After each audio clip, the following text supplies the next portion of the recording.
Vamos para a reflexão de número 17. Nunca diga algo como eu o perdi, mas eu o restituí. O seu filho morreu, foi restituído. Sua mulher morreu, foi restituída. Seu patrimônio lhe foi tirado, ele também foi restituído. Mas foi um homem mau que o tomou de mim. Mas o que importa a você que aquele cujas mãos o deu, o exigiu de volta? Enquanto a você foi dado, cuide como algo que não é seu, como fazem os viajantes em uma estalagem. Essa é uma reflexão de Epíteto bem difícil, né? Confesso que eu não concordo completamente com a forma como ele colocou esse ensinamento, porque quando ele diz que não devemos dizer eu perdi, mas sim eu restituí, eu entendo que ele está tentando ensinar sobre desapego, mas a forma como a frase chega aos nossos ouvidos pode ser facilmente ser interpretada como engole o choro, não fique triste, supere isso logo. E aí nós precisamos saber diferenciar trabalhar o desapego de reprimir o luto, entre aceitar a impermanência e fingir que a perda não machucou. Inclusive, uma das críticas mais frequentes ao estoicismo é justamente essa impressão de que o estoico não pode sentir dor, como uma caricatura de dureza emocional. Força, no sinônimo de maturidade, não é ausência de emoção, é conseguir sentir a emoção sem ser destruído por ela. Isso é o que significa ter estrutura psíquica para sustentar a realidade quando ela é dolorosa. Os estoicos não negavam a tristeza, o luto ou a saudade. O que eles questionavam era a ideia de posse absoluta sobre aquilo que a vida nos dá. Porque existe dor na perda, existe dor no luto, pode existir angústia na saudade. E ignorar isso seria ignorar uma parte importante da experiência humana. Se um filho morre, se um casamento termina, se alguém que amamos parte, é natural sentir dor e não há nada de errado nisso. E reprimir essa dor, inclusive, é sinônimo de adoecimento. Da forma como o Epíteto colocou aqui, muitas pessoas podem interpretar esse ensinamento da maneira errada, como se devêssemos engolir a dor porque é fraqueza senti-la.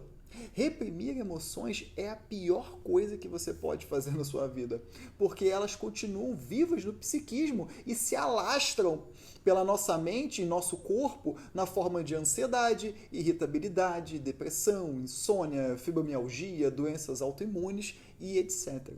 Por outro lado, o que Epíteto está tentando nos ensinar é que nada do que recebemos na vida nos pertence de forma definitiva, que tudo aquilo que amamos está sob nossos cuidados apenas por um tempo, que um filho não é uma posse, um companheiro ou uma companheira não é uma posse. Nem mesmo o nosso corpo é uma posse permanente, mas apenas a nossa vez de cuidar.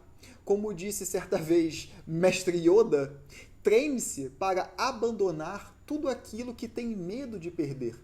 E isso não significa que perder não doa, mas que perder faz parte da condição humana. Nós precisamos aprender a receber, a ganhar, mas também precisamos aprender a abrir mão, a perder, a deixar ir. Uma verdade difícil de lidar é que o ser humano ama os começos, mas foge ou detesta os fins. Porém, tudo aquilo que tem um começo tem um fim. E isso é inevitável. Todo casamento um dia termina. Se não terminar pelo divórcio, termina pela morte de um dos dois. Amizades também terminam, seja pela distância, pela quebra de confiança ou pela morte.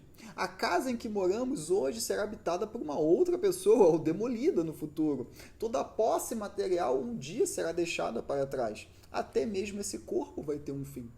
A questão não é evitar essa realidade, é aprender a amar sem transformar o amor em posse, em apego ou em controle, em angústia. Quando confundimos amor com posse, nós sofremos duas vezes. Sempre quando sentimos medo de perder e a outra quando inevitavelmente perdemos. Epíteto, então, tentou nos ensinar com as palavras erradas, ao meu ver, é que devemos lembrar que tudo que a vida nos dá é, de certa forma, um empréstimo, que é apenas a nossa vez de usufruir, de cuidar, de proteger, de servir, de amar. E a sabedoria está em viver com presença e intensidade enquanto está conosco. Nenhuma filosofia deve nos ensinar a sentir menos, mas o objetivo de qualquer filosofia deve ser nos ensinar a compreender melhor aquilo que sentimos e pensamos.